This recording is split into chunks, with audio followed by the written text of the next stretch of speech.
noite para vocês, né? A gente hoje vai fazer a nossa revisão bimestral. Lembrando que daqui a uma semana a nossa prova está disponível para vocês fazerem. Vocês vão ter 3 horas para fazer a prova, né? A prova que a gente vai ter lá são 10 questões objetivas, então são 10 questões de múltipla escolha, ok? Questões que são baseadas naquilo que a gente conversou durante esse semestre, esse bimestre, tá? Hoje a gente vai fazer uma revisão dos pontos mais importantes do que a gente falou, que é biologia celular e microbiologia, tá? Em caso de dúvida, pessoal, vocês podem parar, perguntar ou usar o campo de texto ali, tudo bem? Bom, então agora eu vou compartilhar os slides para que a gente possa começar então essa nossa aula, né? Prof, eu até abaixei os slides e, assim, tem algumas imagens que estão em cima das palavras, então a gente não consegue visualizar. Faz sentido, Lori. Sabe que agora que eu me lembro o que acontece é o seguinte, o Word é muito, o Excel é muito, o PowerPoint é muito pesado para colocar ali, né? Então a gente geralmente coloca em PDF, a gente converte para PDF. Então tem muita imagem que a gente vai clicando para aparecer no meio do slide, e daí no PDF não faz isso, né? Porque aparece tudo junto, né? A gente vai então, com essa revisão, você não precisa então usar os slides para estudar, você pode usar direto a live, né? Se você quiser reestudar a revisão, tá? A live fica gravada à disposição de vocês, para que vocês possam daí rever os slides se vocês tiverem interesse, tá bom? Beleza, obrigada. Beleza. Bom, pessoal, então vamos começar a nossa revisão, né? A gente vai começar a nossa revisão falando um pouquinho de biologia celular, que foi o primeiro tópico que a gente começou nessa nossa aula. A gente começou ali, na verdade, as primeiras semanas falando um pouco de escrita, oficina de escrita, né? Mas isso não vai cair na nossa prova. Isso era mais para o pessoal que vai fazer um trabalho científico, TCC, né? A gente agora começa, então, com biologia celular. É interessante porque eu fico feliz que vocês, biólogos, sabem muito bem o papel, a história do microscópio na biologia celular, né? Eu não preciso explicar tanto quanto para outros cursos. Vocês sabem, por exemplo, a importância que o microscópio começou a ter para a gente começar a entender como funcionam as formas microscópicas de vida, né? Conseguir entender que existiam micróbios, por exemplo, isso a partir do século XVI, né? E Robert Hooke foi um inglês muito famoso do século XVII, aliás, né? Que com o uso do microscópio ele conseguiu perceber estruturas que estavam além do olho nu, né? Quando a gente, por exemplo, pode observar uma casca de árvore, a gente não consegue ver que, na verdade, ele é dividido em vários padrões, várias subunidades. Tá? Aos poucos, os cientistas começaram a perceber que a vida, né, ela é composta de várias subunidades, que são as células. Como a gente pode ver essa casca de árvore.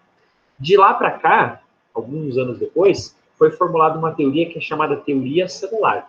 Ou seja, todos os seres vivos são compostos por células. E essas células, elas se multiplicam para que células novas substituam células antigas. Eu acho que isso está muito claro para a gente, né? Não é um grande segredo para quem a gente está no mundo da biologia. Né? O que é importante a gente entender é que na biologia celular, a gente tem algumas classificações importantes. Primeiro, o tipo de organismo baseado no número de células. Né? A gente tem vários tipos de organismo baseando-se na quantidade total de células que o corpo tem. A gente tem, por exemplo, aqueles organismos que são os unicelulares. Os unicelulares são compostos apenas por uma célula. Eles são a célula. Os micróbios são o maior exemplo.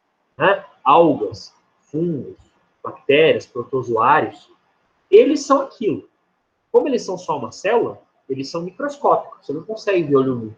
Né? Além disso, a gente tem os pluricelulares, aqueles organismos que são compostos por muitas células, milhões de células. A gente pode falar que todo animal visível é um animal pluricelular, incluindo plantas. Ok? Além disso, existe uma outra classificação que provavelmente é a mais importante. É uma classificação celular baseada em complexidade. Quando a gente vai estudar a evolução, a gente já percebe que lá na origem da vida surgiram células que eram células mais simples. E ao longo da evolução, milhões de anos foram passando, células novas, mais modernas foram surgindo. O primeiro tipo de célula que a gente vê nessa classificação são os procariontes. Os procariontes são o primeiro tipo de célula que surgiu. Ele também pode ser chamado de um tipo simples de célula, né?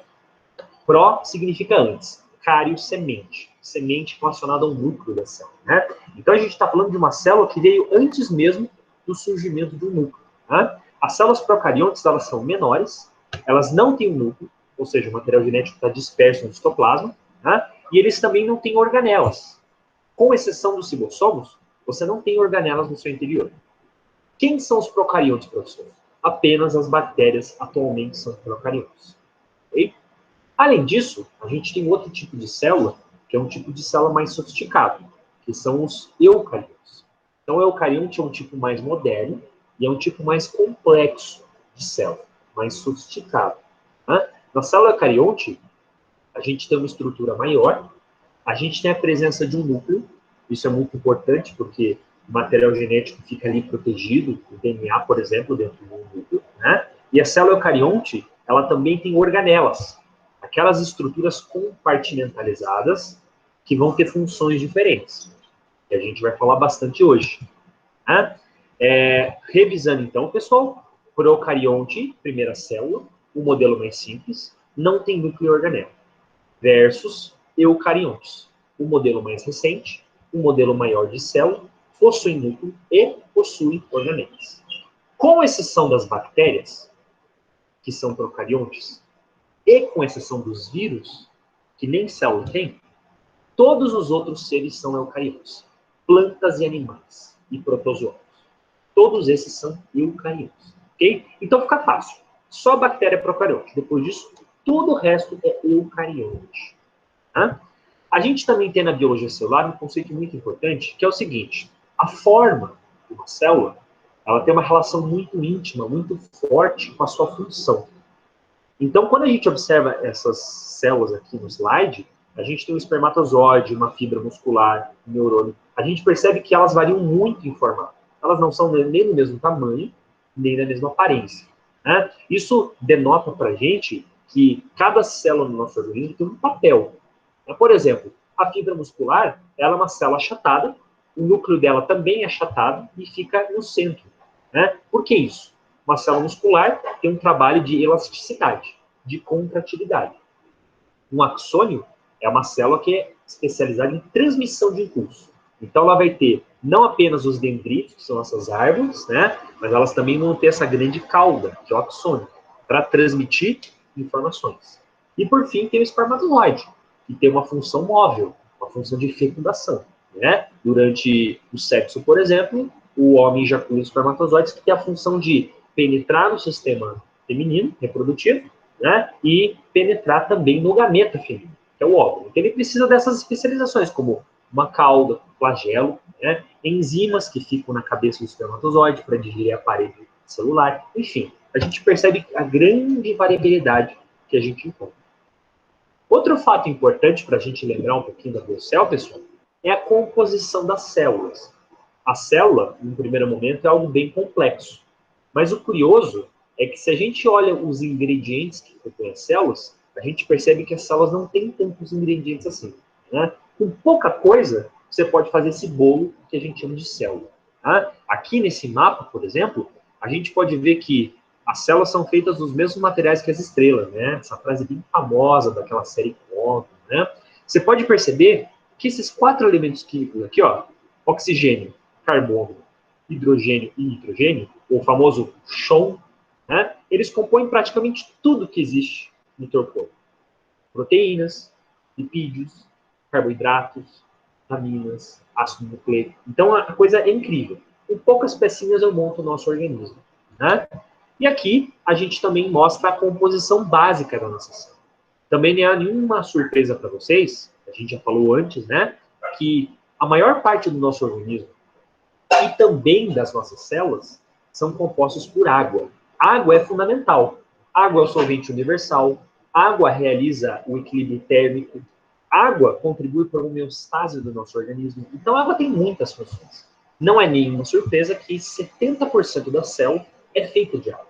Os outros 30% são divididos nesses grupos moleculares que o professor falou. Proteína, carboidrato, amina, essas substâncias químicas, né, que você estudou, por exemplo, na bioquímica. Tá? Bom, sabendo que a composição da célula é dessa forma, a gente agora pode entrar um pouquinho naquela parte estrutural. Do que a célula é composta? Quais são as pecinhas da nossa célula? Né? Aqui, a gente vai estudar a célula eucarionte.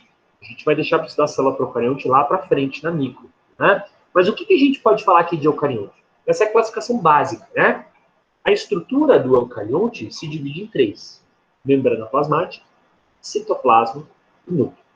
A gente pode ver aqui na direita o exemplo de uma célula eucarionte, né? Ela tem um núcleo, ela também tem todas as organelas que a gente vai estudar agora.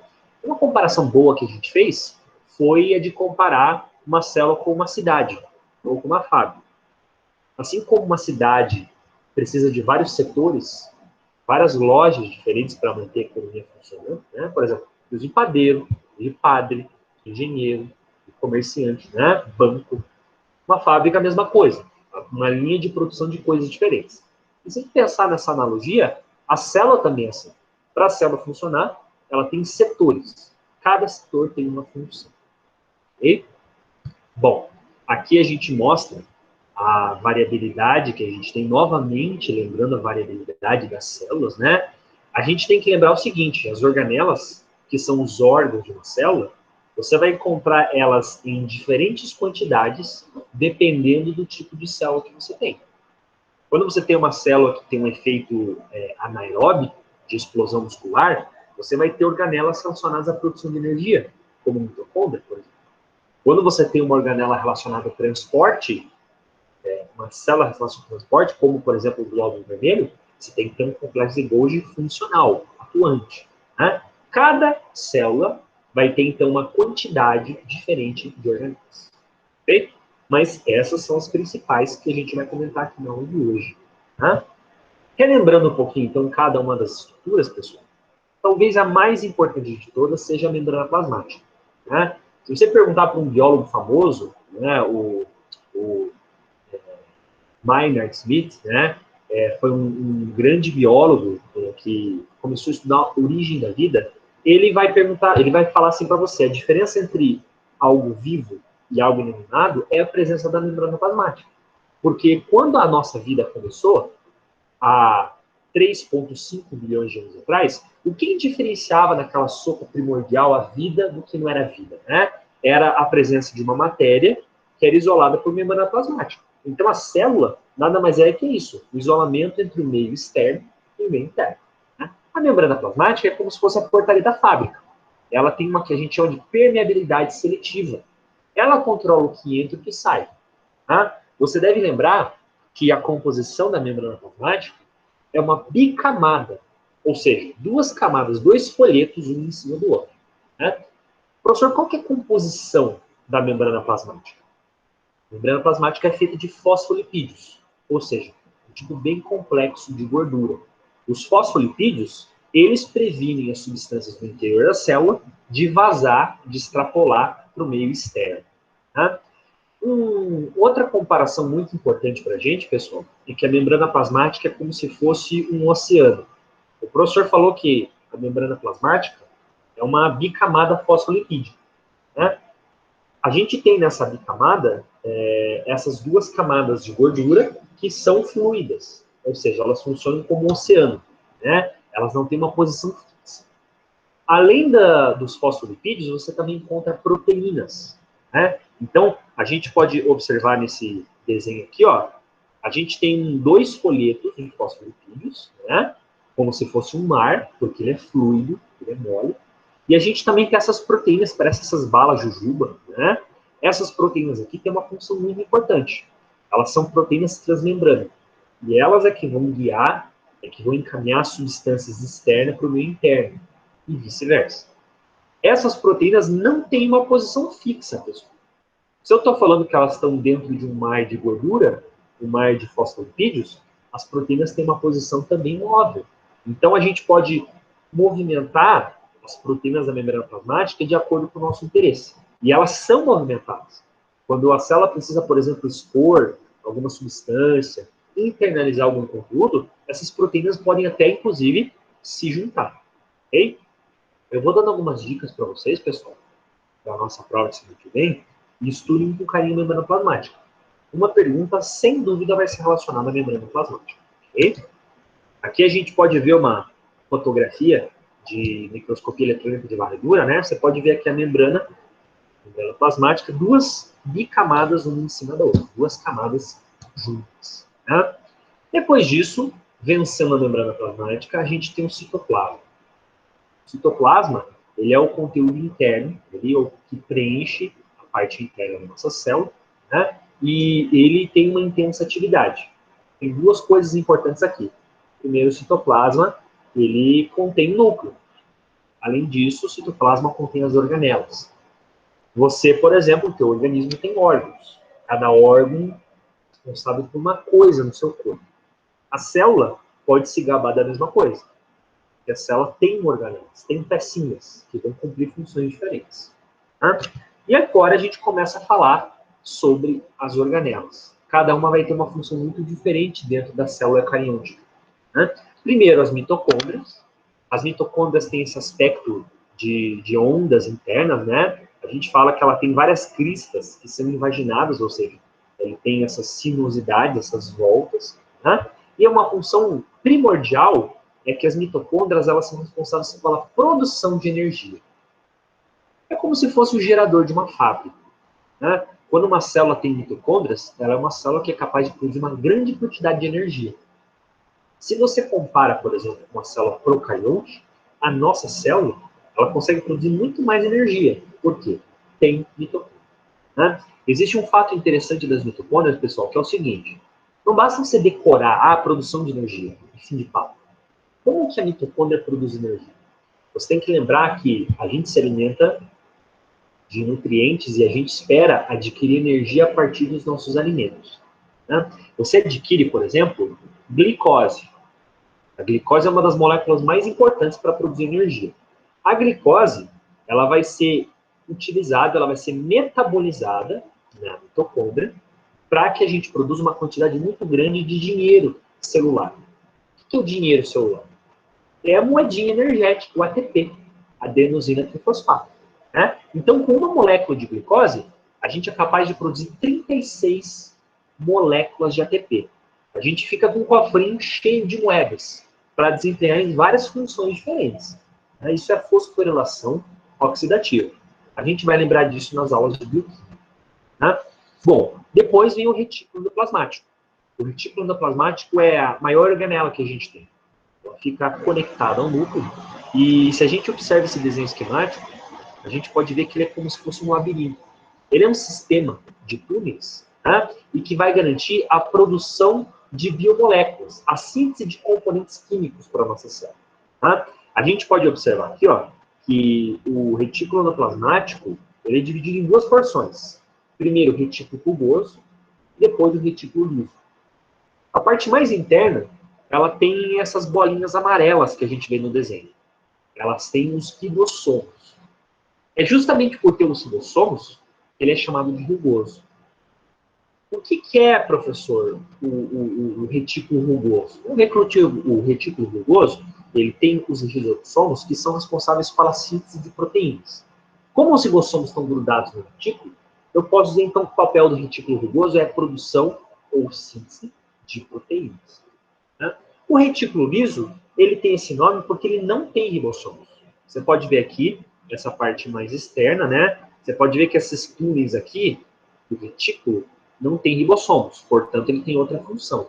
A função do retículo é síntese de lipídios e armazenamento de cálcio. Tá? Mas, professor, a gente se alimenta de essa comida que a gente come no dia a dia, né? A gente não adquire proteína e lipídios do alimento? Por que eu preciso produzir minhas proteínas e meus lipídios? Né? Você tem que lembrar o seguinte, o professor falou isso na aula de tópicos da biologia celular, né? A célula, ela precisa reciclar vários componentes. Existem substâncias que a célula precisa que não são encontradas na alimentação. Então, a gente usa as proteínas e os lipídios da alimentação praticamente como matéria-prima, como cimento e tijolo, para construir os nossos próprios componentes. Aí vem a importância do retículo endoplasmático. Okay? Aqui a gente vê uma microscopia eletrônica, né? Você pode observar aqui que a gente tem um núcleo aqui embaixo. Você pode ver que boa parte da nossa foto está tomada de um sistema de túneis, né? Esses túneis são os retículos, o retículo endoplasmático, né? Aqui a gente vê outra microscopia eletrônica, que mostra que essa parte mais interna aqui, perto do núcleo, ele tem essas manchinhas, essas bolinhas vermelhas. Isso aqui são os ribossomos que estão ligados ao retículo rugoso.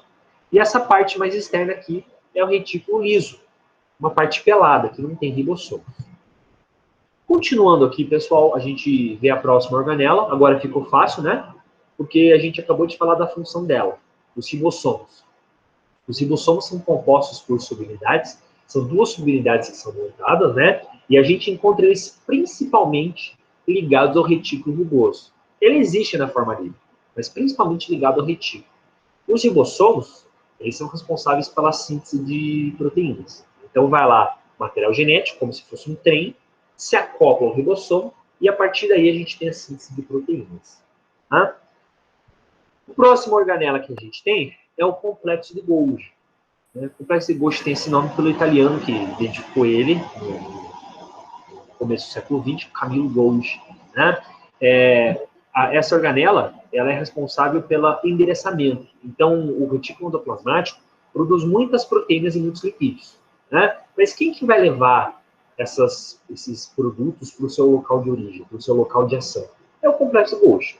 Assim como uma cidade tem a central dos correios para levar as encomendas para os remetentes, né, para os destinatários, aliás, o complexo Golgi ele vai, através de um sistema de vesículas, ele vai internalizar essas substâncias e despachar para os seus respectivos locais. Né? Você pode observar aqui, ó, pelo desenho que a gente tem de microscopia eletrônica, parece que tem um monte de bolha saindo do complexo Golgi. O que são essas bolhas? Isso aqui são as vesículas que carregam substâncias químicas, proteínas, carboidratos, íons. Okay? Depois disso, vem as organelas chamadas de lisossomos. Os lisossomos têm um papel importante também na célula, porque eles são preenchidos com enzimas proteolíticas. O que é isso? Substâncias capazes de degradar, de transformar componentes estruturais. Né? A gente utiliza os nossos lisossomos para fazer a degradação química de conteúdos. Tá? Então, os lisossomos, eles funcionam como fornos. Eles funcionam ali para quebrar, para destruir substâncias. Né? A gente pode utilizar o lisossomo, por exemplo, para destruir um patógeno que invadiu a nossa célula. A gente pode usar os lisossomos para degradar uma proteína velha que precisa ser reciclada. Né? Então, ele tem um papel fundamental para a gente, graças às enzimas que preenchem esse espaço. Okay? Aqui a gente mostra como as substâncias químicas são internalizadas no lisossomo, né? Elas podem entrar através de vesículas, por exemplo, da mesma forma que o complexo de Golgi. Aqui a gente tem uma microscopia eletrônica dos lisossomos. Ele tem essa cor mais escura por ser ricamente composto por enzimas proteolíticas, por exemplo. Né? E agora a gente vê o citoesqueleto. Né? O citoesqueleto ele tem um nome bastante análogo ao nosso, né? O esqueleto, que dá forma, dá sustentação ao nosso corpo, porque ele tem esse papel bem claro na nossa célula. A nossa célula só tem esse formato, essa sustentação específica, graças ao conjunto de fibras de proteínas que são o citoesqueleto. O citoesqueleto ele é feito de vários filamentos, de várias proteínas, né, que se combinam. Então a gente tem, por exemplo, filamento de actina, microtúbulos, filamentos intermediários. São composições proteicas diferentes e que no coletivo eles funcionam para dessa forma a célula. Aqui a gente já usou esse slide na nossa aula de Biocell, algumas semanas atrás, né? A gente pode ver uma coloração específica para as proteínas do citoesqueleto. Você pode ver que a gente parece que tem aqui um tecido, né? Uma fibra, uma teia de aranha que está em verde, né? Essa cor verde fosforescente, ela está pintando especificamente as proteínas do citoesqueleto. Então você percebe que é uma verdadeira trama, como se fosse uma teia de aranha. É isso que vai dar sustentabilidade ali para a célula. Bom, já caminhando para o final, nessa parte de biologia celular, a gente tem os peroxissomos, né, pessoal, que são organelas que têm um papel muito parecido com os lisossomos. Mas nesse caso, as proteínas que a gente tem aqui dentro, elas não servem para quebrar, para reciclar coisas, né? Os peroxissomos, eles têm um papel muito importante na desintoxicação, na detoxificação do nosso organismo. Todo momento, a célula metaboliza componentes químicos e, com isso, a célula ela acaba tendo que expulsar ou clivar esses componentes tóxicos que ela vai formando. Tá? Os peroxissomos, eles funcionam para isso. Essas substâncias como a catalase, como os peróxidos que a gente encontra ali dentro, elas servem para quebrar essas moléculas que vão se acumulando e vão, com o passar do tempo, trazendo problemas para a gente. A gente até falou, por exemplo, que quando se ingere metal pesado em águas poluídas, por exemplo, quando se ingere álcool na bebida, os peroxissomos têm um trabalho muito importante de detoxificação celular, né? Até um certo momento. Chega uma hora que ele não consegue mais funcionar. Um fígado com cirrose, por exemplo, células morreram, o fígado começa a ser preenchido por fibrina, ou seja, molécula não funcional. Aí você vai perdendo a função aos poucos, para você conseguir essa limpeza celular. Tá? E o último tipo de organelo que a gente tem é um tipo que você só encontra em algumas células, né? São os depósitos. Quando você tem, por exemplo, aquelas células que precisam acumular alguma substância química, né? Por exemplo, aqui a gente mostra os adipócitos que a gente tem abaixo do nosso tecido cutâneo, né? Os adipócitos são células que armazenam uma grande quantidade de gordura, os triglicerídeos, né? Para que você, quando necessite, você vai queimar essa gordura, a energia. As células da pele, por exemplo, os queratinócitos, eles também têm grandes depósitos de queratina, pigmento que dá coloração às nossas células. Tá? E por aí vai. Nem todas as células têm esses depósitos. Okay? Bom, depois disso, nós temos o núcleo, que é aquela parte interna que é fundamental para a nossa célula. Por que ele é fundamental? Ele alberga o material genético, o grande manual de instruções, o grande compêndio que a gente tem, que reúne todas as instruções para formar os nossos atributos.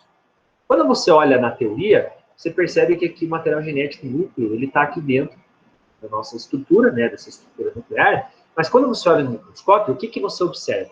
Você observa a cromatina. O que é a cromatina? Nada mais é do que os seus cromossomos que estão condensados pela coloração, né, o corante. Tá? Aqui a gente tem, por exemplo, uma célula bacteriana, uma Escherichia coli, em que a gente acabou realizando uma quebra osmótica, então a gente furou a célula bacteriana e a gente conseguiu expor todo o material genético dela.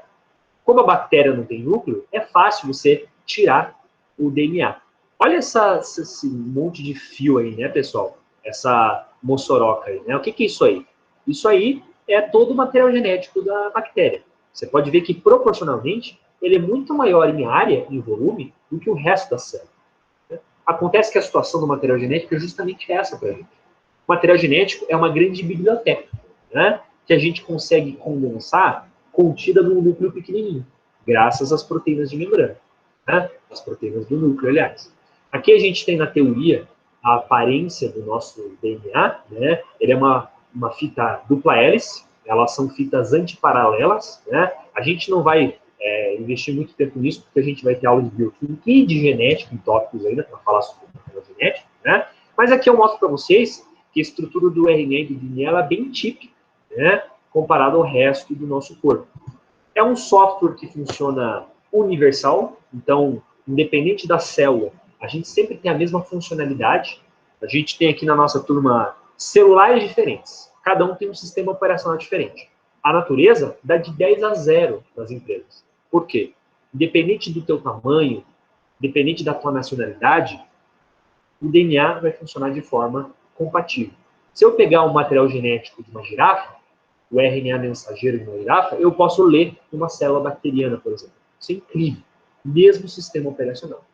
De proteína, a gente pode converter em RNA, e de RNA a gente traduz para ter toda essa grande variedade de proteínas que a gente tem hoje.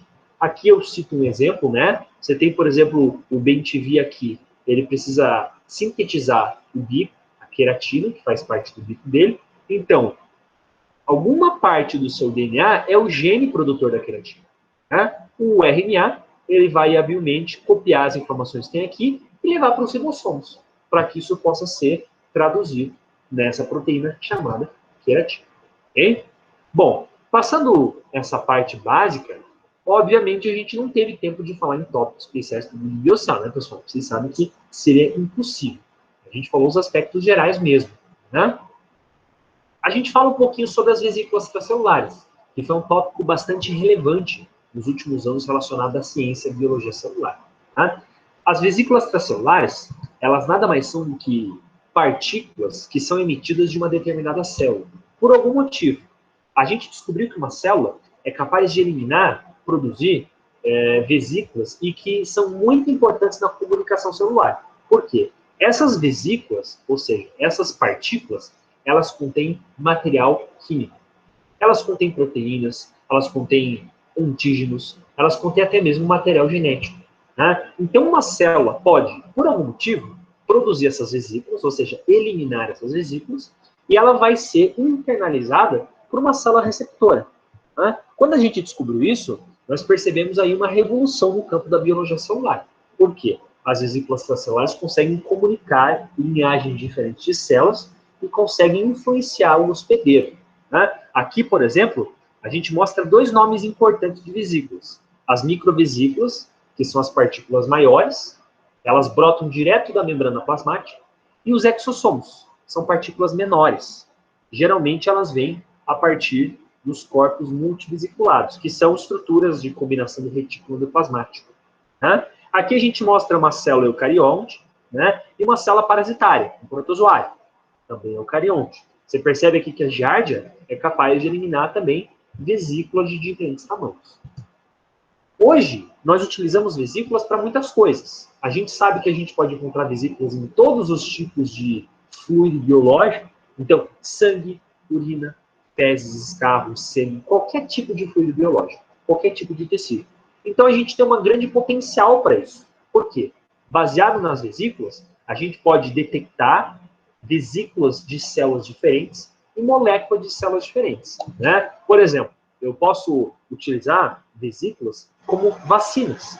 O professor falou, por exemplo, que dentro de algumas vesículas eu posso ter antígenos, aquelas proteínas que incitam a produção de anticorpos. Então, por exemplo, eu posso pegar as vesículas que o Toxoplasma gondii produz e eu posso, a partir disso, tentar vacinar uma pessoa, injetar uma pessoa com essas vesículas. E, uma dessa, pesquisar a presença de vacinas.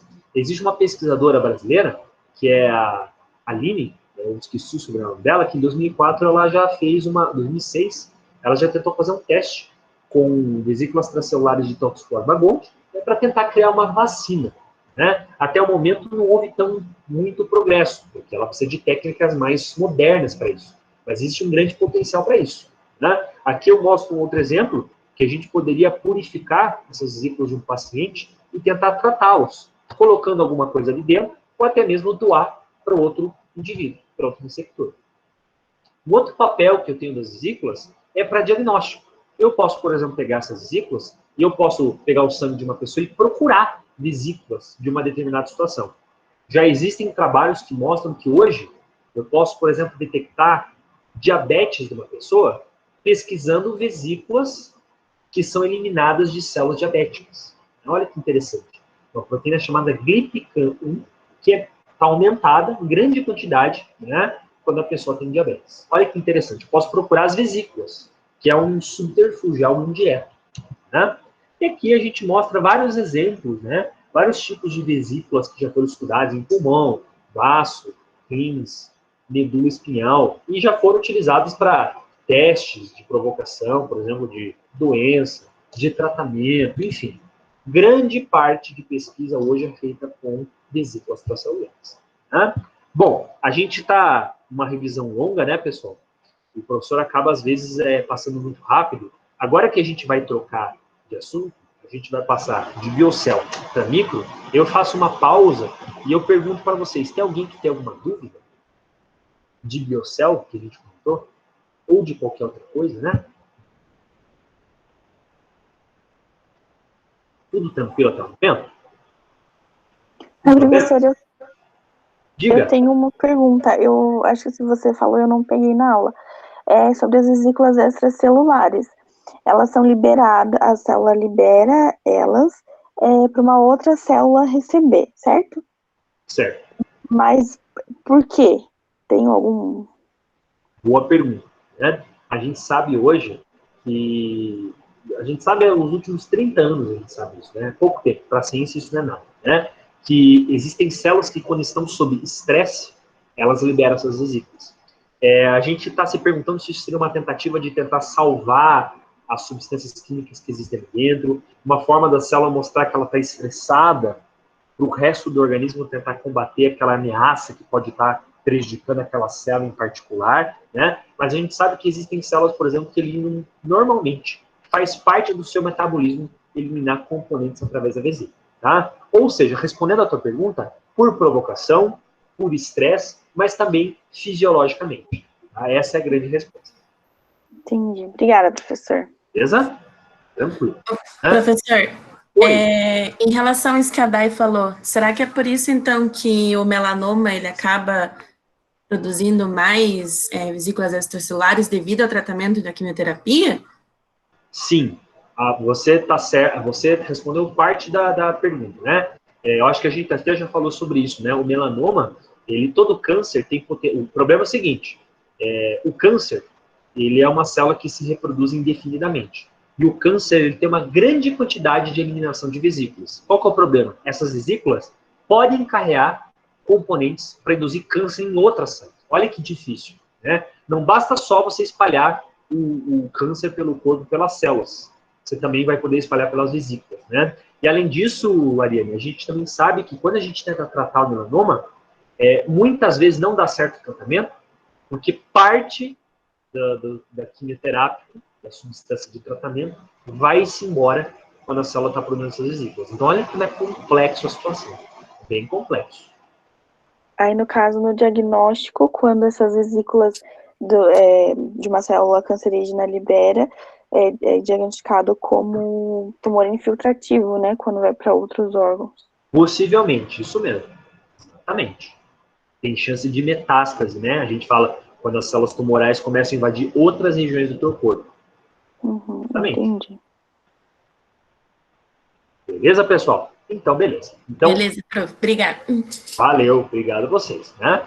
Então, em caso de dúvida, pode interromper o professor, tá? Agora a gente vai passar para a segunda parte da nossa revisão, né? Que agora a gente começa a falar de microbiologia, né, pessoal? Então, vamos ver um pouquinho do aspecto básico da micro. Bom, o professor falou que as bactérias são organismos procariontos, né? E as bactérias têm uma grande diversidade.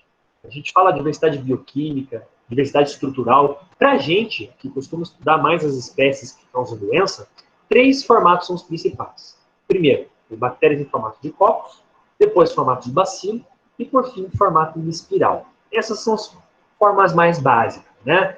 O que uma bactéria tem em comum? Bactéria é todo organismo procarionte, ou seja, toda célula que é pequena não tem núcleo e não tem organismo. Bom, esse é o resumo do que é uma bactéria. Né? Aqui a gente mostra algumas variedades de cada formato que o professor falou. Então, a gente tem, por exemplo, o formato de copos, né? Que são esses formatos que são arredondados. E a gente pode ter, por exemplo, uma bactéria que é estreptococo, quando a gente faz uma fileira de bolinhas. A gente pode ter um estafilococo, quando a gente tem um grumo de células, né? Ninguém fica decorando as subdivisões. Mas eu tenho certeza que vocês lembram que existem essas variações, né, pessoal? Outro tipo de formato que a gente tem é o formato em bastonete. Então, a gente tem, por exemplo, bactérias nesse formato mais alongado, né? A gente pode ter um bacilo isolado, ou a gente pode ter também em forma de diplobacilo, aos pares, ou até mesmo estretobacilo, como um componente longo, né? Por fim, quando a gente fala em formato, a gente tem a bactéria em espiral, que dos 3 formatos é o menos comum, é o mais raro, né? O espiral, geralmente, é quando a bactéria tem essas formas mais curvas. Então, tem desde a bactéria menorzinha, que é o vibrião, até uma forma maior, cheia de curvas, que é espiroqueta, né? Aqui o professor mostra, em detalhe geral, a estrutura de uma célula bacteriana. Bom, a gente acabou de definir lá na biocel, ali atrás, que uma célula bacteriana não tem núcleo. Então, o material genético dela está disperso pelo citoplasma, né? Mas dá a impressão que a bactéria não tem absolutamente nada, que ela é pelada. Não, não é essa a intenção do professor, né? Se o professor deu essa conotação, isso não é verdade. A bactéria tem muita substância. Ela não tem organelas, ela não tem núcleo, o que não quer dizer que ela não tenha as suas estruturas, né? Aqui a gente pode observar uma bactéria, para a gente resumir, que a gente vai falar nos próximos slides, né? Então, primeiro, a bactéria tem uma parede celular, fica na parte mais externa, responsável pela rigidez e pelo formato da célula. Uma bactéria, ela tem um material genético, que é essa fita longa que está aqui no meio, ela fica dispersa no citoplasma, que aqui não tem um núcleo. Ela também tem alguns fragmentos adicionais de DNA, de material genético, que são os plasmídeos. São genes que normalmente estão ali, que podem conferir vantagens seletivas às bactérias. Você pode observar que a bactéria tem uma grande quantidade de ribossomos. Uma bactéria precisa de ribossomos, esses bolinhos em vermelho, né? Para quê? Para a produção de proteínas. Uma bactéria tem também os piles, que são esses prolongamentos proteicos, que parecem pelos, para transferência de genes, né? E, por fim, a bactéria tem flagelo, que é esse prolongamento maior que a gente vê aqui, que é responsável pela sua mobilidade. Né? Bom, vamos falar, então, sequencialmente algumas dessas estruturas. Né? Uma bactéria tem, nessa parte mais externa, a parede celular. A parede celular ela é composta de uma molécula bem complexa chamada peptidoglicano. É a parede celular que dá a forma à célula. Para a gente é interessante, porque a gente comentou que a gente pode clinicamente distinguir as bactérias em dois grandes grupos, baseado no tipo de parede celular. Primeiro, a gente tem as bactérias gram-positivas, que ficam roxas no final da coloração, e a gente tem as bactérias gram-negativas, que ficam rosa. Qual que é a grande diferença entre elas? A gente pode ver nessa tabela aqui. Ó. As gram-positivas são bactérias que têm uma parede celular maior, ou seja, ela tem mais peptidoglicano. Além disso, as bactérias gram-positivas têm ácidos teicoicos. São moléculas que a gente usa para classificar as bactérias. Isso não é tão importante para a gente. Tá? O que realmente é importante é aqui, ó, gram-negativas. A gram-negativa é o contrário da gram-positiva. A gram-negativa ela tem uma parede celular fina, pequena. Né? E, além disso, a gram-negativa tem uma estrutura adicional. Ela tem o que a gente chama de membrana externa. Se você não lembra o que é membrana externa, pessoal, a gente falou que membrana externa é uma camada de lipídios que fica por fora. Como o próprio nome está falando, ela é a coisa mais externa que a bactéria tem. O que é relevante aqui? A membrana externa ela é recheada com substâncias de resistência. Enzimas que vão garantir a sobrevivência da bactéria. Sobrevivência contra aumento de pH, contra antibiótico, contra poluentes. Né?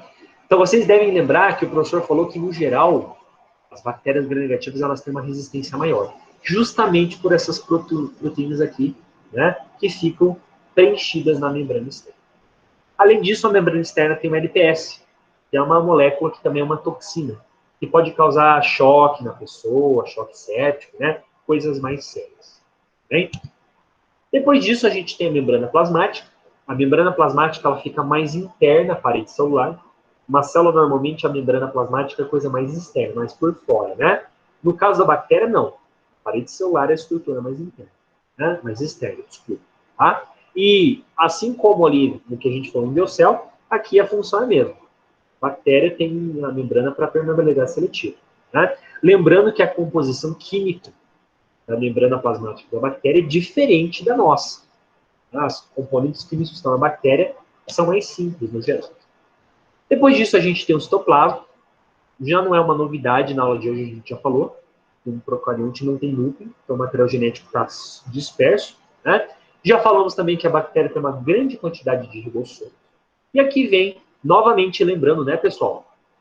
A bactéria ela tem aquele plasmídio, que é aquele pedaço extra, aquele pedaço de DNA que não é fundamental para a sobrevivência dela. Sem plasmídio, o bicho sobrevive normalmente. Porém, ele pode conferir vantagens seletivas, ou seja, gene de resistência a antibiótico, um gene para fazer ela se multiplicar mais rápido, para fazer ela ficar mais tempo sem precisar comer. Enfim, poderes especiais.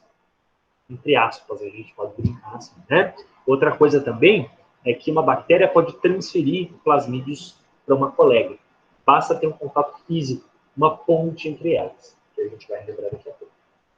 Uma outra característica que as bactérias podem fazer, esses dois gêneros especificamente, né? O gênero Bacillus e o gênero Clostridium, é quando acaba o alimento, o ambiente torna-se um pouco perigoso para a sobrevivência delas, elas podem formar uma estrutura, uma carapaça de resistência.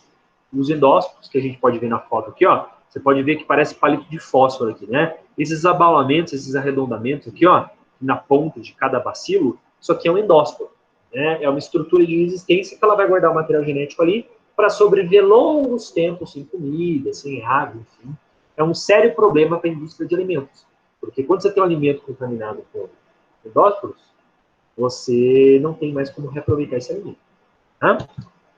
E, para a gente finalizar essa parte aqui da estrutura de bactérias, a gente tem aqui algumas estruturas que estão geralmente ligadas à parede celular. Então, primeiro, a cápsula é uma camada viscosa, uma camada mucosa, que a gente encontra algumas bactérias. É uma camada em que o corante não penetra. Você pode observar aqui que a gente tem cada um desses diplococos aqui, você pode ver que tem uma camada transparente, uma camada branca, né? O que é isso? É essa cápsula, essa camada viscosa, que serve para aderir a bactéria em superfícies, né? E dificulta a fagocitose. Então, é um grande fator de sobrevivência da bactéria ter a cápsula, né? Geralmente, bactérias ligadas a doenças respiratórias têm a cápsula, né? Depois disso, nós temos os flagelos. São esses filamentos de proteína que parecem pelos, né, pessoal? Os flagelos, eles conferem mobilidade e adesão à bactéria. Essas bactérias que têm esses flagelos, elas são capazes de se mobilizar em direção à concentração de alimento. Então aqui, por exemplo, você tem um flagelo que tem uma bactéria que tem um flagelo, outra que tem um tufo de flagelos, até mesmo essa bactéria aqui cheia de flagelos. Quanto maior a quantidade de flagelos, maior o deslocamento. Tá? E por fim, estudando aqui a estrutura bacteriana, a gente tem as fímbrias e os piles, que também são prolongamentos de proteína, filamentos, mas nesse caso, eles servem para transferência de material genético. Qual material genético? Os plasmídeos que o professor estava comentando também. Então, uma bactéria aqui de baixo, por exemplo, ela pode ter algum gene interessante para de cima e fazer a transferência desse material através das fibras. Ok? Depois disso, a gente passa para o estudo dos vírus, para a virologia, né? É curioso que os vírus, eles são bastante diferentes da célula bacteriana, né, pessoal? Os vírus, eles têm características únicas, que fazem a gente, às vezes, até se duvidar um pouco se ele, na verdade, é um ser vivo. E a gente tem essa grande pergunta, né? Os vírus são vivos ou são mortos? Muitas coisas fazem a gente pensar no vírus como algo que não é vivo. Os vírus não são feitos de célula, os vírus não têm metabolismo próprio. Em compensação, os vírus têm material genético, os vírus evoluem, os vírus têm uma grande capacidade de replicação. Então, a gente fica num aspecto meio filosófico dessa conversa. Não tem uma resposta definitiva ainda. Né? Bom, aqui nós temos as características gerais dos vírus. Eles são muito menores do que as bactérias e não têm metabolismo próprio. Existe uma expressão muito interessante para a gente definir os vírus, que são parasitas intracelulares obrigatórios. Ou seja, ele vai utilizar tudo que a célula hospedeira tem para ele conseguir sobreviver, para ele conseguir produzir novas cópias dele mesmo. Né? Outro fato é que o vírus nada mais é do que um material genético que está envolto num envelope de proteína, num invólucro de proteína. Né? E por fim, o senhor já falou, os vírus eles utilizam a maquinaria celular para se reproduzir. Aqui a gente tem um perfil, desenho esquemático de vários vírus. Você pode observar que, comparado a uma bactéria, o vírus já é pequeno. É uma formiga perto de um dinossauro. Comparado a uma célula humana, então, com um glóbulo vermelho, a história é outra. Nem se fala. Ele é infinitamente menor. Tá? A gente pode ver aqui uma outra comparação importante entre os vírus e as bactérias, né? Então, as bactérias não são parasitas intracelulares, enquanto os vírus são. As bactérias têm os dois tipos de ácido nucleico, enquanto os vírus não têm. As bactérias são, sim, sensíveis a antibióticos, enquanto os vírus, você pode utilizar antibiótico, elas não vão ter efeito. O antibiótico é voltado para a célula bacteriana, não para um vírus, que nem é feito de célula. Né? E, por fim, as bactérias têm metabolismo para gerar ATP, moeda energética, enquanto os vírus não têm isso. Eles vão consumir a energia do hospedeiro. Tá? Quando a gente fala de estrutura viral, a gente acabou de falar que eles não são feitos de célula, né? Então a gente tem que entender um pouquinho como funciona a estrutura do vírus. Bom, o vírus é feito da parte interna para a mais externa. Primeiro, do ácido nucleico, pode ser DNA ou RNA. Ele é feito de uma estrutura de proteína chamada capsídeo. Tá? Aqui a gente observa os tipos de material genético que a gente pode encontrar nos vírus. Né? A gente tem uma grande variedade de tipos de material genético. Você, por exemplo, quando vai estudar uma célula eucariôtica, você conhece o DNA, que indica que é adulto, e o RNA. Quando a gente fala de vírus, a gente tem vários tipos de material genético. DNA de fita dupla, DNA de fita simples, RNA positivo e RNA negativo. Isso é algo bastante complexo, que não faz parte muito da nossa aula. É importante você saber, porém, que existe uma grande diversidade química no material genético dos vírus. Okay? Outra estrutura importante também é a estrutura que protege o material genético. É essa capa de proteína que envolve o DNA, ou o RNA. É o capsídeo. A gente tem, por exemplo, vírus que têm esse formato cilíndrico, então são chamados de helicoidais. Vírus que têm um formato mais geométrico, com ângulos e arestas, a gente chama isso de poliédrico. E, por fim, quando você tem um vírus muito difícil de classificar, seu formato é uma coisa muito abstrata, né? E a gente chama ele, então, de complexo. Né? Por fim, alguns tipos de vírus, principalmente os vírus respiratórios, como o coronavírus, né? Ele tem uma estrutura extra, um envelope. É uma camada de glicolipídios, né? E que geralmente vai ser responsável pela penetração, pela entrada do vírus na célula. Né? A gente pode observar aqui duas fotos de perfil. Primeiro, um vírus helicoidal, ou seja, cilíndrico, com envelope. Então a gente chama um vírus envelopado. E aqui embaixo um vírus poliédrico, com envelope também. Né? Aqui nesse slide a gente pode ver a grande variedade de vírus que a gente tem. Então, vírus envelopados, vírus sem envelope, vírus com formato icosaédrico, vírus com formato cilíndrico, enfim, uma grande variedade mesmo, que ninguém deve decorar. Né? E já passando um pouco para o tópico final aqui da nossa revisão, é a tal da multiplicação dos vírus. O professor falou que os vírus não têm metabolismo próprio, os vírus não são feitos de célula, mas os vírus se replicam. E se replicam de forma muito intensa. Então, sempre foi necessário que os biólogos estudassem um pouquinho como o vírus consegue invadir uma célula, como é que ele consegue explorar a maquinaria enzimática para conseguir produzir novas cópias dele.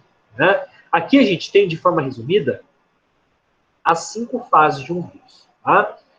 Absorção, penetração, desnudamento, biossíntese e maturação e liberação. Tá? Para a nossa prova, não vai cair pergunta de memorização o que é o quê? O que é cada fase. Tá? Já está gravado isso aqui, né? Provado aqui, e não vai cair isso. Tá? Vocês têm que entender um pouquinho em linhas gerais como o vírus se reproduz, na verdade. Tá? Primeiro, que não é uma coisa tão simples assim, que depende do hospedeiro, que pode ter variações dentro do ciclo. Né? Primeiro, a absorção. A absorção é o contato inicial do vírus com a célula. É o momento em que ele vai colidir com a membrana plasmática e se houver um contato entre o receptor dele com o receptor celular, você consegue essa ligação química. A maior parte dos vírus não consegue realizar a absorção. A gente pode observar aqui uma membrana plasmática com vários vírus já absorvidos. Depois vem a fase de penetração.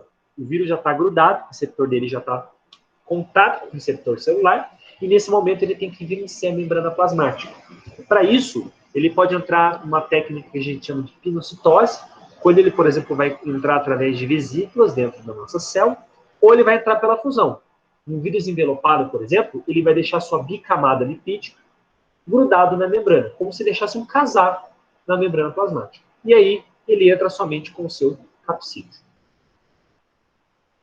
Passando um pouco mais para frente, né, a gente tem o desnudamento. Aqui o desnudamento é quando o vírus já penetrou, já está no interior do citoplasma, e o vírus ele vai dar um jeito de quebrar o seu capsídeo. Qual que é a função dele aqui? Expor o seu material genético. Ele pode, por exemplo, utilizar algumas organelas da célula, como o lisossomo, para fazer isso, para degradar o capsídeo, ou ele mesmo tem enzimas para degradar esse conteúdo. Você pode ver aqui o vírus, por exemplo, né? Ele está dentro de uma vesícula, e o desnudamento, alguma enzima que ele tem, ele vai quebrar o capsídeo para quê? Liberar a fitinha vermelha aqui do seu material genético. Tá? Depois disso, vem a fase mais importante para o vírus. Né? O vírus ele já está com o material dele livre, e agora ele vai ocupar toda a maquinaria celular, ele vai usar a energia da célula, as organelas da célula, para quê? Para produzir várias cópias dele mesmo. Várias cópias do seu material genético. Várias cópias das proteínas que vão produzir o seu capsídeo. Para quê? Para ter uma linha em massa. Então, aqui o objetivo é produzir o seu RNA mensageiro. Para quê? Para daí formar o seu capsídeo, formar o seu material principal. A última fase que a gente tem é uma fase de montagem. e depois de escape, de liberação do vírus. A fase de biossíntese, a gente acabou de montar muitas pecinhas novas do vírus, né? Então a gente teve uma montagem em massa. A partir de agora, essas pecinhas vão ter que agora se empacotar, né, por carga, por complemento de química, né, para que os vírus finalmente voltem a ser o que eram. Estruturas, pecinhas isoladas, montar uma unidade completa, né? E o vírus precisa sair da célula. Aqueles vírus que têm envelope, aquela camada de gordura, eles vão roubar um pouquinho da membrana plasmática. Quando eles saem desse processo, eles levam um pouco da membrana. São vírus envelopados. Ou aqueles vírus que são não envelopados, eles vão sair, né, sem levar esse material. A gente pode observar aqui, ó, alguns vírus envelopados, ó, eles estão roubando um pouquinho da membrana, né, vão carregar, e esse pedacinho de membrana vai ser o seu envelope. Enquanto vírus não envelopados saem da célula sem roubar a membrana plasmática. Certo? Bom, pessoal, do que eu tinha para passar de conteúdo técnico para vocês, era isso. Tá? Eu vou dar algumas recomendações gerais para a gente. Como o professor já falou, daqui a uma semana a gente vai ter a nossa prova. A prova, fique atento que existe 3 horas para você fazer a prova, né? É tempo mais que suficiente, são 10 questões apenas, vai dar tempo tranquilo, né? Eu vou dar algumas dicas para vocês, tá? Estudem membrana plasmática, estudem papel das organelas, estudem a parte básica das vesículas, definição do que são vesículas e para que elas servem, o que eu posso usar de bom nas vesículas? O diagnóstico e tratamento, vacinas, né? Eu já até dei a resposta de novo para vocês. Tá? Estudem um pouquinho as diferenças de parede celular entre as células, o que é gram positivo, o que é gram negativo. Estude a diferença entre uma célula procarionte e eucarionte. Estude as características básicas dos vírus. E esses são os pontos principais para sua nota. Tá? Professor, vai cair coisa de agar, por exemplo? Vai. 2 agar específicos que você precisa lembrar. O que é agar sangue, eu vou até escrever aqui, né? Isso não vai dar tempo de falar na aula, mas agar sangue e o agar McConkie. Tá? Eu posso até falar qual que é a resposta de cada um, né? O agar sangue, ele é utilizado, por exemplo, para Streptococcus, aquela bactéria que a gente vê se quebra ou não quebra o sangue, né? Faz hemólise ou não. E o agar McConkie seleciona bactérias do intestino. Tá? Algo que a gente falou nas 2 últimas aulas bastante da microclínica. Bem? Eu pergunto para vocês, meus queridos alunos, vocês têm alguma dúvida da aula de hoje? Algum comentário que vocês queiram fazer? Estou à disposição. Tranquilo, professor. Minha parte, tranquilo também. Que bom. Então, assim, eu vou pedir, então, estudem. Eu sei que é fácil falar, vocês têm muita coisa para estudar, não é só matéria do professor, né? Tentem assistir a live de novo, quando você tiver um tempo, você está bem craque para fazer essa prova. Bom, pessoal, se vocês tiverem dúvidas, beleza. Use o e-mail do professor para vocês poderem perguntar alguma coisa se vocês tiverem dúvida até o dia da prova. Bom? Muito obrigada. Então, da minha parte, tá tudo tranquilo. Estão liberados. Quem quiser sair. Uma boa noite e um bom final de semana para vocês. Boa noite. Beleza, Ok, obrigada. para você também. Igualmente. Tchau. Grande Final de abraço. semana. Vocês também. Boa noite para todos, bom final de semana. Para você também, senhor.